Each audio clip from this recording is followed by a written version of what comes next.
I think as Democrats, we want to make sure that the person coming out of the March 20 Democratic primary has the best opportunity to defeat Bobby Schilling, our incumbent Tea Party Republican, who's currently in office. I am going on a listening tour throughout this entire district, 14 counties, and I can tell you that the message that I'm delivering is resonating. We have a lot of grassroots support. We handed in our petitions with 3 times the number of signatures that were required to get our name on the ballot. We have going on 2,500 individual donors who have said, I believe in you, I want to invest in you, I want to make sure that you're successful and you're the one to take on our Tea Party Republican. So I think, I'm focusing on creating jobs. We announced on day one a job creation plan.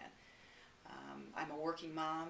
I'm not a career politician, and the message that I've delivered, I see a lot of nodding heads when I'm sitting up there when I talk about my background in healthcare as an investigative journalist, and I think people like to hear that. So I think more than anything, if you're a Democrat and you want to take back the seat, and we have every opportunity to do that, we want to make sure the person coming out of that Democratic primary can beat Bobby Schilling, and I'm the one to do that.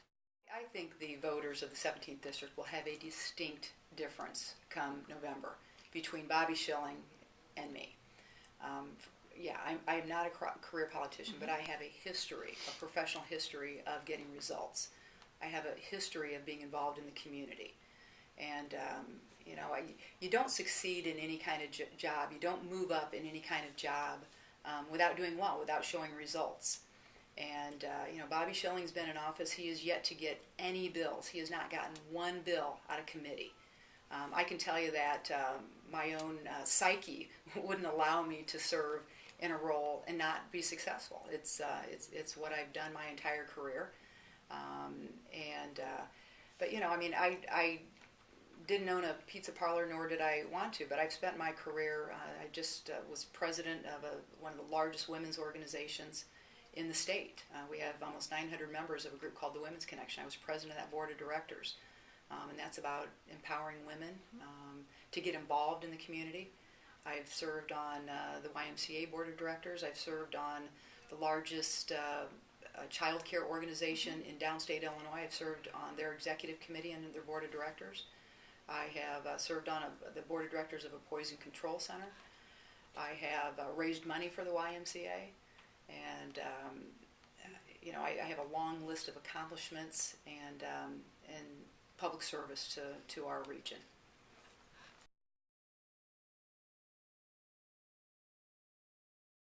Well, let's look at day one. I'd mentioned that I had a job creation plan on day one.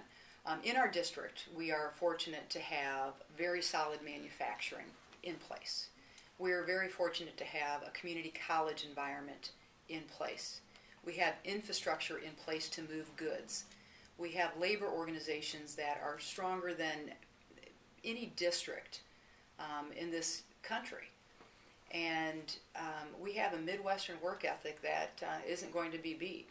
And so what we talked about is you take what we have already in place. You make sure that we're working together. We have John Deere right down the road from here. We have Caterpillar just east of here. We have a Chrysler plant to the north of here. And then we have much manufacturing that supports those all in between. Well, we got to work together. We have to market that. We have to put all those components together that I just talked about. And we have what we can call a manufacturing triangle that is going to be incomparable to any place else. Let's talk about reshoring. There's jobs that have been sent overseas. We have to make sure that we're bringing those back. We have to make sure that there are tax incentives in place to keep the jobs here. And so jobs that have been overseas, we want to get those back. That have been moved overseas, we want to get those back. We want to make sure that there are no incentives to move jobs overseas. And that all happens with incentives, tax structure that is easy to understand and incentivizes those jobs to stay here. Let's talk about one other thing. There's a prison that has been built 10 years ago, has not opened. The day that opens, we have the opportunity to create 2,000 jobs right away. I can tell you if that doesn't happen by the time I'm elected to serve in Congress, that will be a very high priority. We've got to get those jobs. We have to get that prison open and get those jobs ready to go.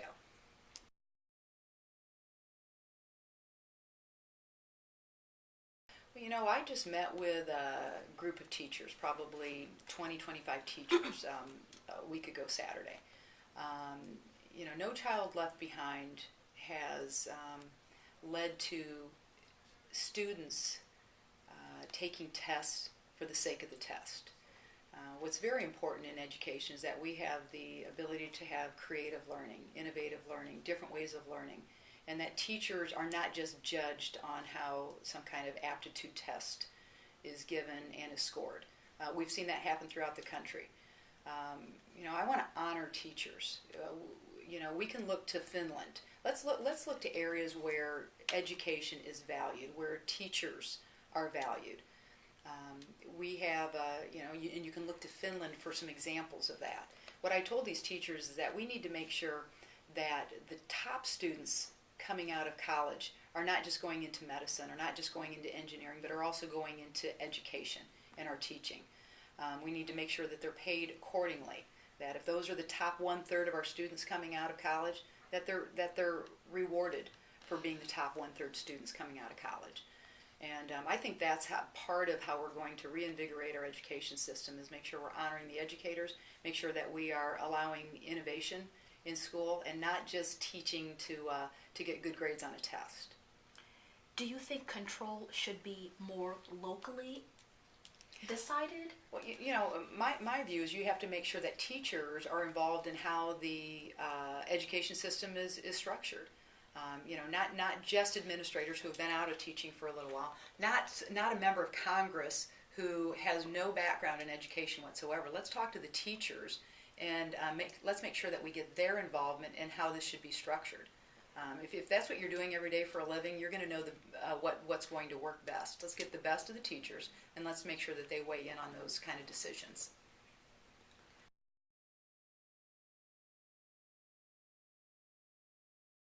Wow, that's a very broad question. Let me start by saying I am very happy that we are getting out of one of the wars that we've been in for the last decade.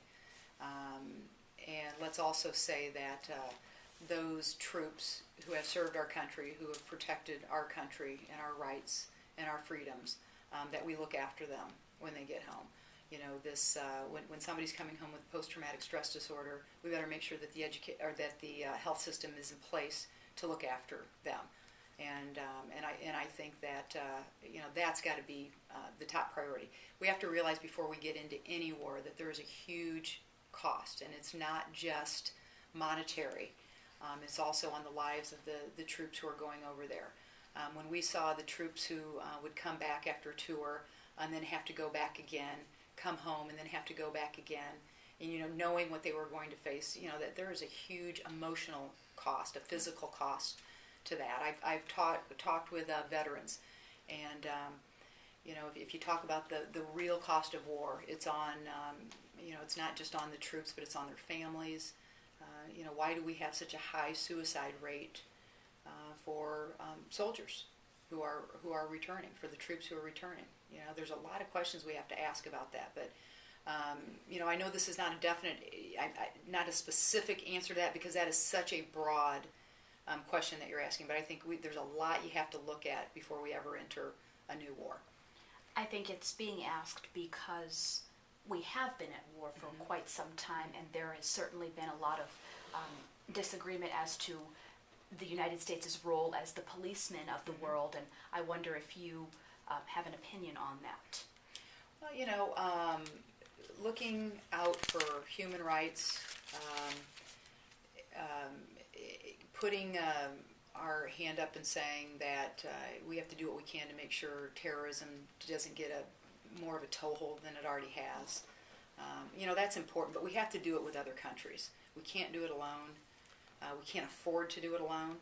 I think what we're seeing going on with this international appeal to get Iran out of this business of trying to build any kind of nuclear weapons, I like how that's shaping up, because we've got many countries who are coming together, and there are economic sanctions that are being handed down, but from many countries, not just from the United States. And I think as we go forward as a nation, and because we're in such a everything's global now. We've got to work together. We can't afford to do it by ourselves. It's just not something that we can afford to do anymore.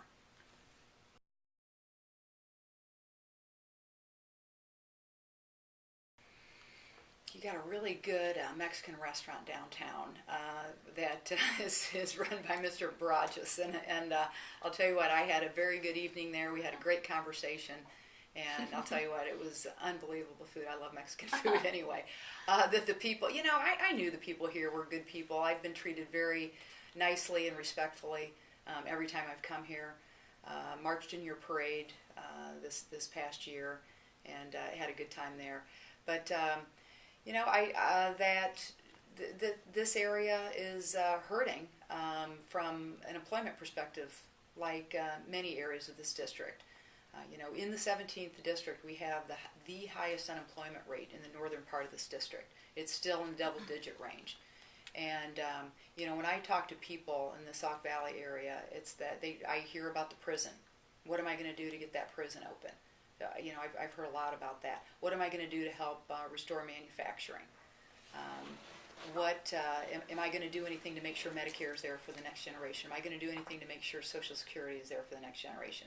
I've got a three-pronged platform, and number one is jobs. Number two is making sure Medicare is here for the duration, and that we make sure that the numbers work, and we can do that. And then number three, Social Security preservation. And that's what I hear from residents here, and I'm ready to take that on. Is there anything else you'd like to add about the questions I've asked you that perhaps you would like to mention as well? I guess what I'd like to say to anybody watching this is that I'd appreciate the support of this area. I think I'm the best candidate, not just out of the Democratic primary, but to serve as a member of Congress representing this district. I can tell you I will not be a stranger. I've lived just one county south of here for almost 3 decades now. And I know Whiteside County well. When I was a newspaper reporter, this was part of our circulation area. I worked for the Quad City Times, and so I know this area. I've been up here many times. I've covered stories out of this area, and I won't be a stranger.